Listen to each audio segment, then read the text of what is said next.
The long-running ITV reality show returned to screens on Sunday night for the 2023 season, with an average of 7 million tuned in on Sunday evening, down on 2 million from last year. The inclusion of Nigel Farage for a reported £1.5 million fee in the jungle looks to have backfired for I'm A Celebrity bosses, after the opening night's ratings dropped by millions compared to the 2022 ITV series. The first show of the 2023 season of ITV's I'm A Celeb, featuring Farage being gunked during a challenge in the outback 2,000 miles from camp, pulled in a peak audience of 7.8 million and an average of 7 million. This was down from a peak 10 million and averaged 9.1 million in 2022. The reason the figures are down on last year's show is at least in part due to the decision of thousands of fans to boycott watching because of the inclusion of Brexit campaigner Farage, prompting ITV bosses to hold crisis talks. They made their feelings clear on social media, where Boycott I'm A Celeb was trending on X, formerly known as Twitter, on Sunday night.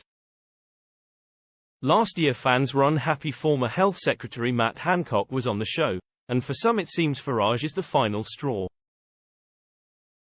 When told that some people might not watch the new series because of his inclusion, Farage told The Mirror last week he expected to help ITV get more viewers by bringing his own supporters to the show for the first time. He boasted, "Do you know what? There's a lot more people who haven't watched the program that know me or supported me. Some of the millions that have supported me over the years, I think it'll bring people to the program, not diminish." Alright, anyone who's a lover of I'm A Celebrity who doesn't watch it just because I'm on it has got to be an incredibly small-minded person. Action Group Best for Britain, tackling issues we face post-Brexit, called for a boycott. It says on its website, ITV is building the profile of a man whose only claim to fame is stoking divisions. The decision to pay Nigel Farage £1.5 million is incompatible with ITV's values. It's time to ask Ant Dec if they're comfortable presenting a program promoting this man, and to pledge not to watch until Farage is ruled out. Meanwhile, Ant and Dec poked fun at ratings for Farage's employer, GB News. Dec said, "Nigel Farage. Not just known for his controversial political career, he's also got his own show on GB News. Of course, he won't be presenting that over the next 3 weeks. So we'd like to apologize to all of GB News' viewers." Ant then added, "Sorry Keith, sorry Linda."